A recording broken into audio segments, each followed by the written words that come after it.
இந்தியாவினுடைய கடைக்கோடி எல்லையாக இருக்கக்கூடிய தனுஷ்கோடி தான் போய்க்கிட்டு இருக்கிறோம் நம்ம. இன்றைய காலகட்டத்தில் தனுஷ்கோடி ஒரு மிகப்பெரிய சுற்றுலாத்தலமாக நமக்கு காட்சியளித்தாலும், ஒரு காலகட்டத்தில் தனுஷ்கோடி மிகப்பெரிய வணிக நகரமாக இருந்தது.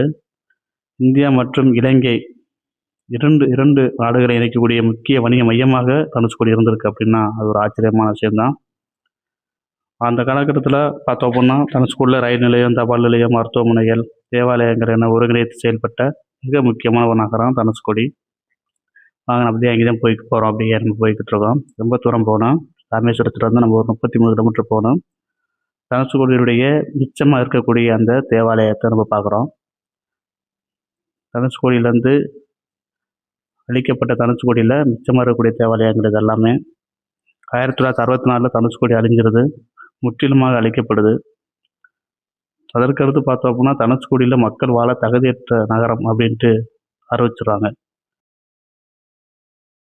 இப்போ நம்ம பார்க்குறது எல்லாமே அந்த தனுஷ்கோடி அழிவுக்கு பிறகு மிச்சமாக இருக்கக்கூடிய அந்த தேவாலயத்தினுடைய ஈடுபாடுகள், ரயில் நிலையத்துடைய பழைய கட்டிடங்கள், இதுதான் இன்றைக்கி நம்ம பார்த்துட்ருக்குறோம். நம்ம வரக்கூடிய சுற்றுலா பயணிகள் எல்லாருமே இந்த இடிபாடுகள், அந்த அழிவுக்கு மிச்சம் இருக்கக்கூடிய இந்த கட்டிடங்களை பார்க்குறதுக்கு நிறைய பேர் வராங்க.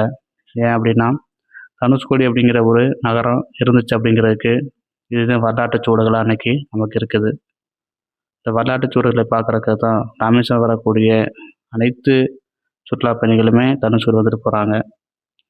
இன்னொன்று, இது இந்தியாவினுடைய கடைசி எல்லையாக இருக்கிறதுனால மக்கள் கூட்டம் அதிகமாக இன்றைக்கி வந்துக்கிட்டு இருக்குன்னா காரணம் அதுதான்.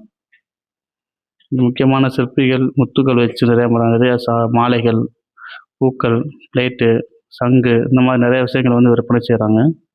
அதை பார்க்குறதுக்கு நமக்கு அழகாக இருக்கும். வரக்கூடிய எல்லாருமே கண்டிப்பாக அதெல்லாம் ஒரு வாங்குறாங்களோ வாங்கலையோ ஒரு பார்வையாக பார்த்துக்கிட்டு இருக்கிறாங்க எல்லாருமே.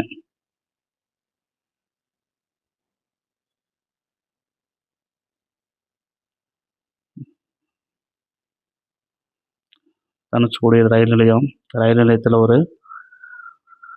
ராமர் பாதம் இருக்குது. இந்த ராமர் பாதம் சம்மந்தமாக இதுக்கு முன்னே நான் ஒரு வீடியோ போட்டிருப்பேன்.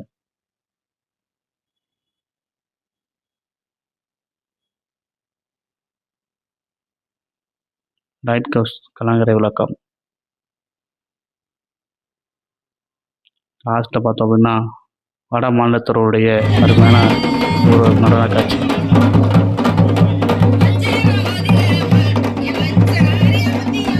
நன்றி. Thank you very much.